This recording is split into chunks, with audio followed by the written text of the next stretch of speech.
Il y a un midrash qui est rapporté dans le livre Ta'ama Dikra de Rav Kanievski Zichrono Livracha, que le prophète Jérémie, quand il avait 10 ans, il était voisin avec Nebuchadnezzar.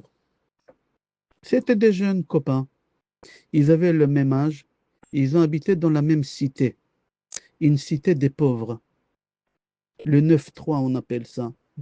C'est rapporté dans le Midrash que Nebuchadnezzar, il était ani venivze, il était pauvre. Je crois en français on dit misérable. Un jour, les deux, Jérémie et Nebuchadnezzar, quand ils avaient 10 ans, ils jouaient ensemble.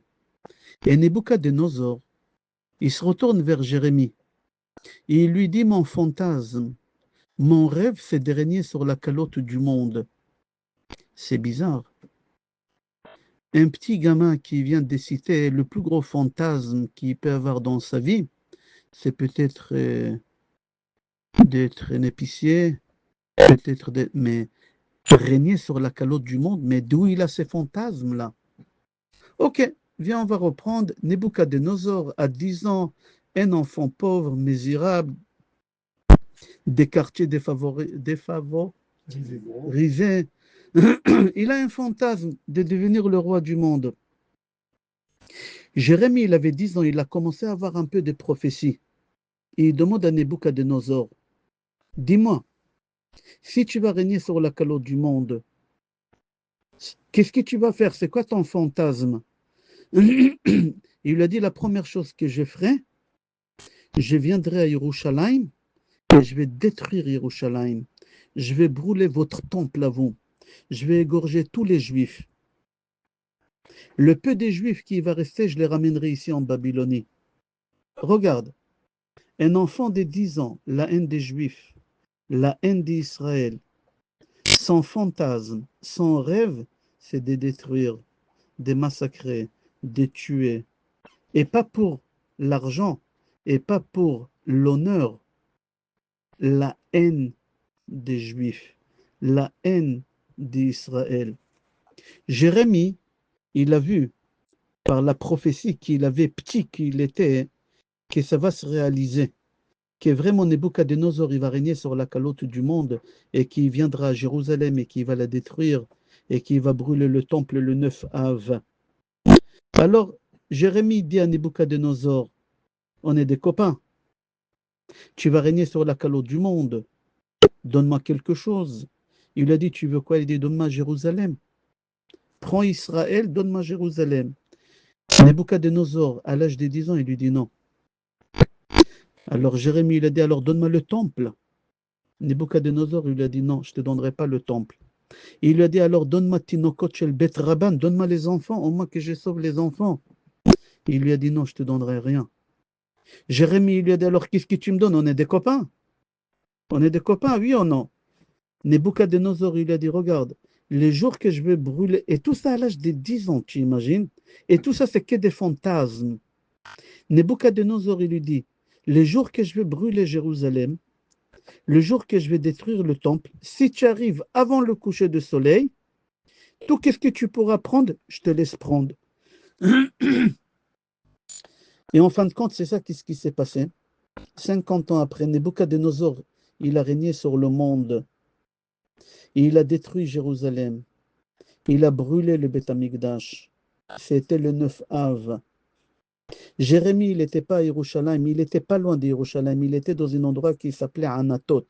Hachem exprès, il a détourné Jérémie pour qu'il aille là-bas, hein, pour qu'il achète les champs de Hananel, son oncle. Son oncle qui s'appelait Hananel, il est mort, et c'est lui qui pouvait hériter, c'est Jérémie. Alors Hachem, il a fait pour éloigner Jérémie de Jérusalem, il a fait partir vers Anatot. Quand il a fini de récupérer l'héritage, Jérémie retourne vers Jérusalem et il voit de loin la fumée qui sort de Beth Amikdash. Alors lui, il s'est dit: ah, les Juifs, ils ont fait tchouva, ils ont repris les sacrifices. Mais en fin de compte, quand il a avancé beaucoup vers Jérusalem, il a vu le feu. C'est pas les sacrifices.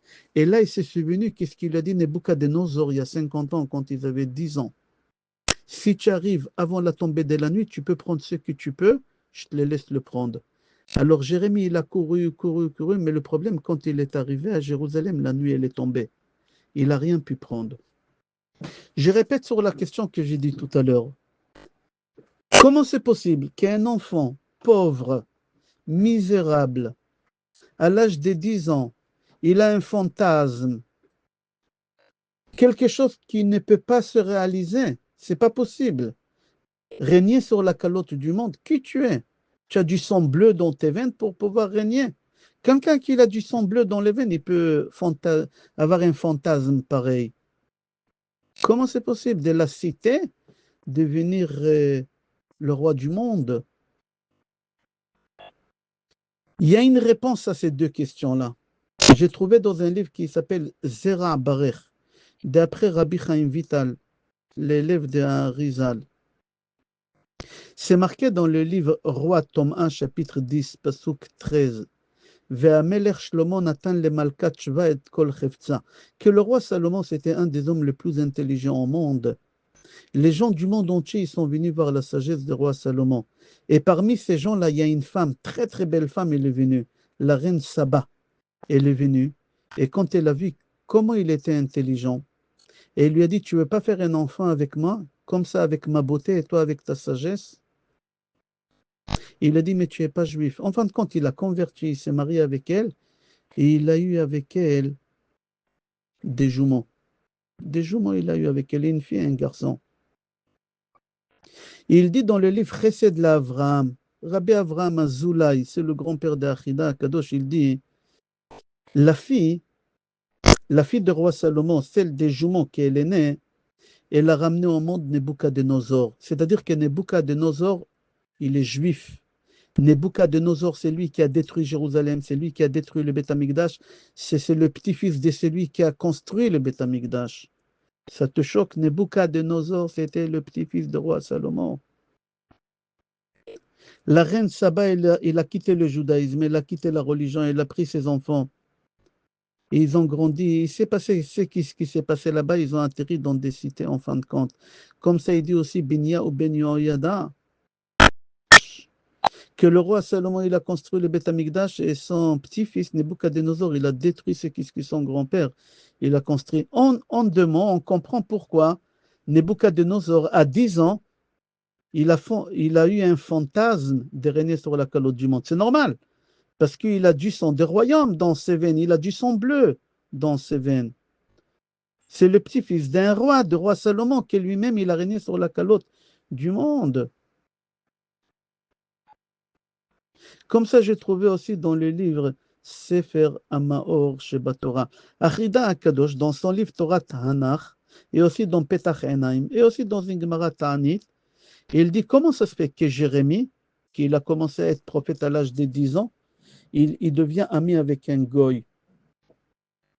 Qu'est-ce qu'un juif pur, saint, comme ça, il devient ami avec un goy? Achida Kadosh, dans Torah Tanakh, il répond, il dit que le roi Salomon, c'était il est revenu ici en réincarnation dans le corps de Jérémie. En fin de compte, Jérémie, c'est le papa de Nebuchadnezzar. Pourquoi? Parce que dans le corps de Jérémie, en réalité, sa neshama, c'est la neshama du roi Salomon. Dans le Midrash, c'est rapporté qu'Hachem, il a envoyé 4 anges, et dans leurs mains, chacun, il avait une torche en feu. 4 anges comme ça, et chacun, il s'est mis dans un coin des Beth Amikdash, et c'est eux qui ont brûlé les Beth Amikdash. Hachem, il a dit à Nebuchadnezzar, Bait charou vecherafta, Bait sarouf sarafta, Bait tachon tachanta. Tu n'as rien fait, c'est moi que j'ai brûlé, moi j'ai retiré ma shrina de là-bas. C'est rapporté dans le Midrash au nom de Rabbi Shimon Bar Yochai que Béné Israël, ils ont pleuré dans le désert 2 fois pour rien. Pendant les 40 ans qu'on était dans le désert, 2 fois on a pleuré avec des larmes. Quand j'ai dit pleurer, c'est avec des larmes. La première fois, on a pleuré sur la manne. On a dit que le pain, il va s'exploser dans notre ventre. Tu te rappelles? Deuxième fois, on a pleuré quand est-ce Balaïla Haou. C'est quoi Balaïla Haou? C'était Tisha B'Av. Quand les explorateurs ils sont retournés d'Eretz Israël, et ils ont dit on ne peut pas y aller en Israël parce que c'est une terre qui dévore ses habitants. Alors ils ont pleuré encore. Bnei Israël dans la Torah, ils ont pleuré 2 fois. Et on a pleuré encore 2 fois à part ça, hein, sur la tombe de Rachel Imenu quand Nebuzaradan, il nous a ramenés en Babylonie. Et la deuxième fois, quand on est arrivé en Babylonie, et on a pleuré sur les fleuves, et on a pleuré là-bas, on s'est assis, on a dit, Al Neharot Bavel Sham Yashavnu Gam Bachinu. Viens, on va développer c'est quoi un pleur. Le Zohar HaKadosh dit que le mot pleur dans la Torah, il a trouvé 20 fois. La première personne qui a pleuré dans la Torah, c'est Hagar. Vatissa et Kola Vatefk. Quand elle avait plus de l'eau, elle a commencé à pleurer. Elle a pris Ishmaël, son fils, et elle l'a jeté. La deuxième fois, Avraham Avinu, Vayavo Avraham lispod le Sarah velifkota. Quand sa femme elle est morte, il a pleuré. La troisième fois, c'est Esav. Quand il a compris que Yaakov il lui a pris les brachot, il s'est mis à pleurer. La quatrième fois, c'est quand Yaakov il rencontre pour la première fois sa femme Rachel, Vaïssa et Kolo Vayef, il s'est mis à pleurer. La cinquième fois, quand Yaakov il rencontre Esav, après toutes ces années, c'est marqué Vaïchapkeo Veipol al Savoro, c'est marqué là-bas Vaïfko, il a pleuré. La sixième fois encore, c'est Yaakov, quand il reçoit la tunique de son fils, Yosef, et il dit, une bête sauvage, elle a dévoré, il s'est mis à pleurer. La septième fois, 8 fois, c'est marqué chez Yosef qu'il a pleuré. Sur aucune tribu, c'est marqué qu'il a pleuré, à part Yosef et Binyamin. Yosef 8 fois et Binyamin une seule fois. Pourquoi je ramène tout ça? J'ai trouvé dans un livre qui s'appelle Sefer HaYashar comment les frères de Yosef, ils l'ont jeté dans le trou. Quand ils ont jeté Yosef dans le trou, Yosef il a crié, mais asiti lachem, ou machatati, allo anochi atzmechem ou psarchem, qu'est-ce que je vous avais fait? Pourquoi vous m'avez jeté? On est de la même chair, on est de le même sang, on a le même père. Yaakov c'est votre père, Yaakov aussi c'est mon père. Pourquoi vous me faites ça? Pourquoi vous me jetez dans ces trous-là? Comment vous allez retourner à la maison? Comment vous pouvez regarder papa comme ça? Comment vous pouvez lever votre visage devant papa? Comme ça, il criait. Il disait, Yehuda, Reuven, Shimon. Il a cité leurs noms un par un. Echaï, mes frères, faites-moi sortir de ces trous-là. Craignez Hachem. Comment vous pouvez faire? C'est un assassinat, qu'est-ce que vous faites? Ah, peut-être vous êtes en colère après sur qu'est-ce que je vous avais fait? Ok, je reconnais. On fait des erreurs dans la vie. J'ai balancé à papa des choses. Pardon, faites-moi sortir d'ici. Le pardon chez nous, il existe. On est les enfants d'Abraham, Yitzhak et Yaakov. Faites-moi sortir d'ici. Un juif, quand il va un orphelin dans la rue, il a de la pitié sur lui. S'il a faim, il lui donne à manger. S'il a soif, il lui donne à boire. Et vous, vous n'avez pas de la pitié sur votre propre frère, la même chair, le même sang. Yosef, il criait et il pleurait. Et il disait, combien j'aurais voulu que papa sache qu'est-ce que mes frères ils m'ont fait. Les frères, ils étaient à côté quand ils ont entendu, ils se sont éloignés. Ils se sont éloignés, ils ne voulaient pas l'entendre. Et au moment qu'ils se sont éloignés, il y a des voyageurs qui arrivent, des Ishmaélim. Ils font sortir Yosef des trous et ils le vendent. Et ils le vendent à qui? À des Midianim. Ils ont traversé les Midianim à côté d'Ephrat. Ephrat, c'est où Rachel Imenu, elle est enterrée. Yosef, il a couru vers la tombe de sa mère et il s'est allongé sur la pierre tombale. Et il a commencé à pleurer et à crier sur la tombe de sa mère. Imi, maman, maman, Yoladiti, toi tu m'as ramené au monde, maman, regarde les souffrances que ton fils il est en train de traverser. On m'a vendu comme esclave 2 fois, personne n'a de la pitié sur moi. Maman, lève-toi, regarde-moi dans les yeux, regarde les larmes. Maman, regarde comment mes joues sont remplies de larmes. Maman, lève-toi. Maman, arrête de dormir. Maman, regarde-moi. Maman, demande à Hachem des comptes pour qu'est-ce que mes frères ils m'ont fait. Regarde mes frères, les cruels, comment ils sont. Lève-toi, maman. Réveille-toi, maman. Arrête de dormir, maman.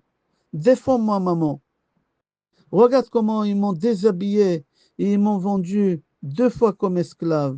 Ils m'ont séparé des papas. Personne n'a de la pitié sur moi. Maman, je te demande, va chez Hachem et plains-toi, Hachem. Dis à Hachem qu'est-ce que mes frères ils m'ont fait. Qu'Hachem il règle ce comptes-là. Maman, s'il te plaît, réveille-toi. Et Yosef, il pleure et il crie à tel point qu'il s'est fatigué, il s'est endormi sur la pierre tombale. Et là, il entend que sa mère elle lui répond, l'autre côté de la pierre. Sa mère Rachel lui dit, béni, béni Yosef, mon fils Yosef, béni mon fils, j'ai écouté ta voix, j'ai écouté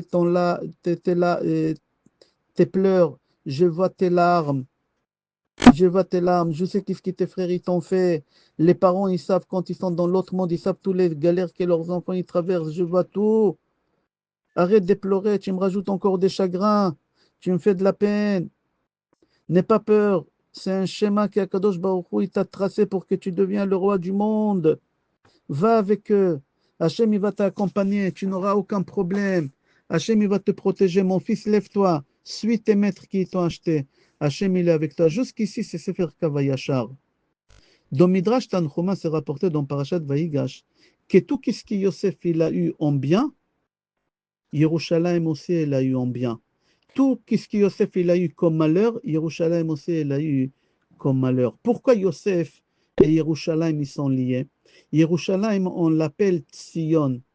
La valeur numérique de Yosef, 156.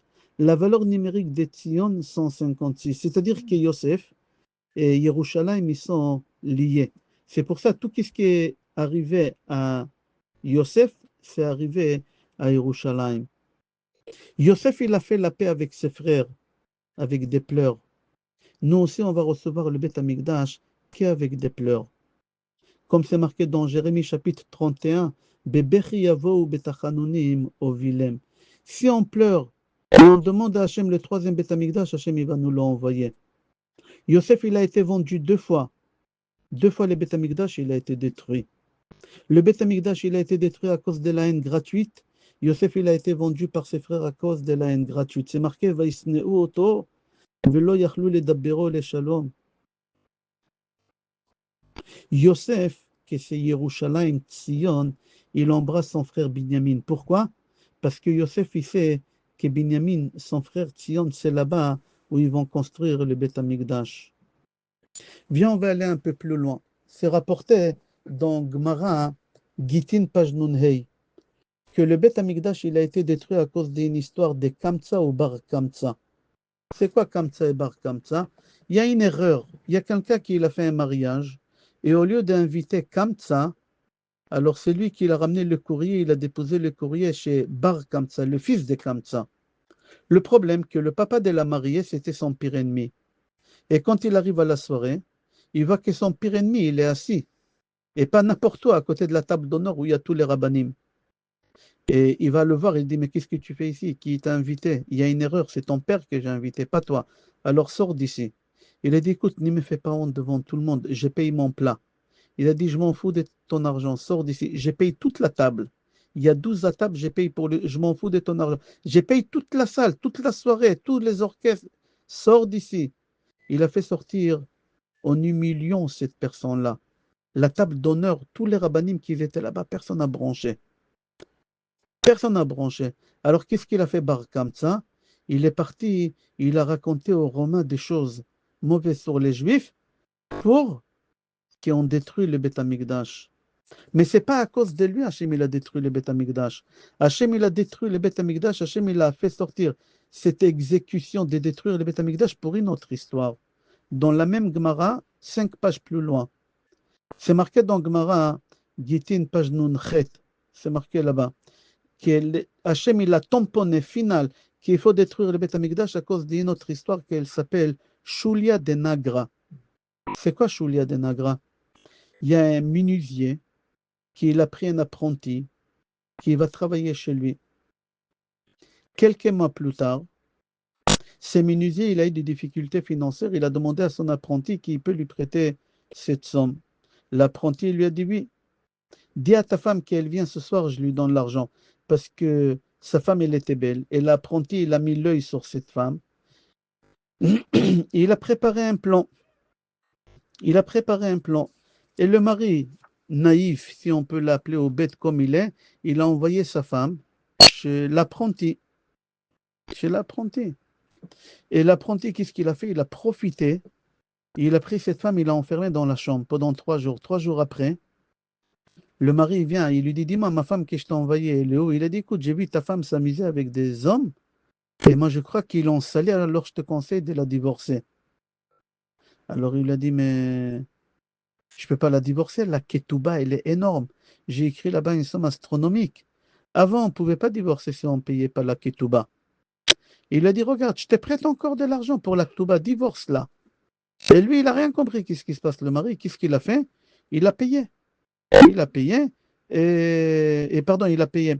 Il a dit, je te prête de l'argent, il lui a prêté. Et le bonhomme, il a fait la ketouba. Et il a payé la ketouba, il a fait le guet. Maintenant, la femme, elle est libre. Qu'est-ce qu'il a fait? L'apprenti, il s'est marié avec elle. Il s'est marié avec elle. Le plan, il a marché. La date pour rembourser l'argent arrive, mais il n'a pas d'argent. Il n'a pas d'argent. L'affaire, elle n'a pas repris. Alors il est parti voir son apprenti, il a dit, je suis désolé, ni l'argent que tu m'as prêté pour l'affaire, ni l'argent pour divorcer de ma femme, j'ai pas pour rien. Il a dit, c'est pas un problème, c'est lui qui n'a pas avec quoi rembourser, il devient esclave. Alors toi, tu vas venir chez moi à la maison, tu vas faire l'homme des ménages, tu vas nettoyer, tu vas... Il a dit, si, j'ai pas le choix, d'accord. Le patron, il n'a pas compris encore ce qui s'est passé, que c'est sa femme elle est à la maison là-bas. Le jour, la Gemara, elle raconte que le mari s'est rendu compte que c'est sa femme qui est élevée avec son apprenti. Il était en train de servir du vin. Il a fait couler des larmes. Et les larmes, ils ont tombé dans le vin. Comme ça, c'est marqué. Voici le goutte qui a fait déborder le vase chez Hachem. Et Hachem, il a dit, le Beth Amikdash, il faut détruire. Alors, il y a ici deux histoires pourquoi le Beth Amikdash, il a été détruit à cause des Kamtsa et Bar Kamtsa qui on l'a humilié. Et on a l'histoire de Shulia de Nagra, l'apprenti. Je te pose la question, toi que tu m'écoutes. Qu'est-ce qui est pire? L'humiliation ou celui qui a pris sa femme? Moi, je ne sais pas quoi répondre, mais je sais une seule chose, que la deuxième histoire, l'apprenti, là-bas, il y a des larmes. Et quand il y a des larmes quelque part, il n'y a pas le pardon. Hachem, il s'occupe de cette affaire lui-même. Yosef Hatzadik, il a fait couler des larmes. N'oublie pas que les Meraglim, quand ils ont parlé du mal d'Israël, Hachem, il n'a rien dit. Quand est-ce Hachem, il a dit que vous allez rester 40 ans, quand il a vu qu'il pleure, qu'il y a des larmes. Tu imagines? Et Esav Arasha, lui aussi, il a fait couler des larmes.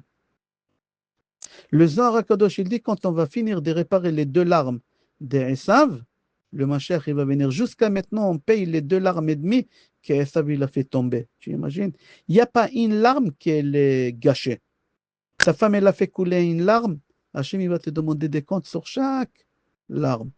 Ton mari, il a fait couler des larmes. Hachem, il va te demander des comptes sur chaque larme. Même Esav Arasha, Hachem, il nous fait payer jusqu'à aujourd'hui sur les deux larmes et demie. Tu imagines?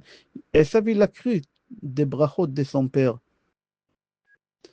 Même un goy, ils croient que quand nous on pleure, Hachem, il écoute. La preuve, quand Nebuchadnezzar, il nous a ramenés en Égypte, toute la route, il a dit, c'est lui qui pleure, je le tue. Alors, qu'est-ce qu'on faisait? On pleurait la nuit quand on était au lit, c'est marqué. Bachotifke balayla vidimata alechaya. À Job, on a lu. Bachotifke balayla, le soir, on a pleuré. Pourquoi? Parce que la journée, ils ne nous ont pas donné le droit de pleurer. Parce que même les goïms, ils savaient, si on pleure, Hachem, il nous écoute. Dans le livre Lev Eliyahu, il rapporte au nom de Torah Ola, c'est le Rama qui l'a écrit Torah Ola, qui est Platon, le philosophe grec, Platon, je crois il s'appelle en français, il a rencontré Jérémie quand le Beth Amikdash il a été détruit. Il a vu Jérémie assis sur les ruines de Jérusalem, sur les ruines de Beth Amikdash. Et Platon pose la question à Jérémie, tu es un homme sage, tu es prophète. Comment ça se fait que tu pleures sur du passé? C'est fini, la maison elle est détruite, elle est détruite. Un homme intelligent, il ne pleure pas sur le passé. On ne pleure pas sur le passé. Il lui a répondu, Jérémie, toi le plus grand philosophe au monde, je suis sûr et certain que tu as des questions qu'on ne t'a pas donné des réponses. Pose-moi toutes les questions que tu as et je vais te répondre sur tes questions. Et il a posé des questions à Jérémie et Jérémie il lui a répondu sur les questions les plus difficiles du monde. Alors Platon, il lui dit, dis-moi, tu es un être humain ou tu es un démon? Comment un être humain il doit avoir un cerveau comme ça? Comment tu peux répondre sur toutes ces questions-là? Jérémie, il lui a dit, tu vois, toute ma sagesse, toute mon intelligence que tu viens d'écouter, je l'ai aspiré de ces pierres-là que je pleure, sur les bois que je suis en train de pleurer, que tu me dis que je pleure sur le passé. Maintenant, tu vas comprendre pourquoi je pleure. Un non-juif, jamais il va comprendre pourquoi nous, les juifs, jusqu'à aujourd'hui, on pleure sur les Beth Amikdash qui a été détruit, sur les pierres et les arbres. Achatam Sofer dans Parashat Devarim dit que l'ange qui s'est battu avec Yaakov Avinu, quand Yaakov il a traversé le fleuve Yabok, l'ange il s'est disputé avec Yaakov, c'était Tisha B'Av. Qu'est-ce qu'il lui a dit l'ange quand le jour il s'est levé? C'est arrivé mon heure d'aller chanter. Chaque jour il y a un ange qui chante. Aujourd'hui c'est mon jour. Quel jour? C'était Tisha B'Av. C'est-à-dire à Tisha B'Av, quel ange il domine? L'ange d'Esav. N'oublie pas aussi Yaakov, quand il a fui Lavan, c'était veille de Rosh Chodesh Av. Pendant 7 jours, Yaakov, il fuit. Lavan, il a rattrapé quand? Le 7 Av. Le 7 Av, Yaakov, il fait la paix avec son beau-père Lavan, il fait un galed, il construit un monument. Il a payé très très cher parce qu'il a fait rentrer dans la Torah 2 mots en araméen, Yegar Sahaduta. Le lendemain, c'était quoi? C'était Tisha B'Av. C'était le lendemain que Yaakov il rencontre son frère Esav. Yaakov il se prosterne devant son frère Esav 7 fois. C'est marqué Vaïchabkeo, Vaïnashkeo. Il a fait la paix. Pourquoi? Parce que Yaakov il avait peur d'Esav. Pourquoi? Parce que c'était Tisha B'Av. C'était Tisha B'Av. Et c'est le jour qui domine à Tisha B'Av l'ange d'Esav. Même les Meraglim, ils avaient peur. Parce qu'ils sont revenus le 9 Av. Ils ont dit à Moshe Rabbeinu, on a peur d'aller en Eretz Israël. Toujours le 9 Av, on a des peurs, on a des craintes, on doit les dominer. On a les dominer. Pourquoi on a des peurs à Tisha B'Av? Parce que c'est l'ange qui domine, on l'appelle le Samech Mem. Ok, on va s'arrêter là. Je te souhaite bracha ve'atzlacha, bsorot tovot, shavua tov et kol tov.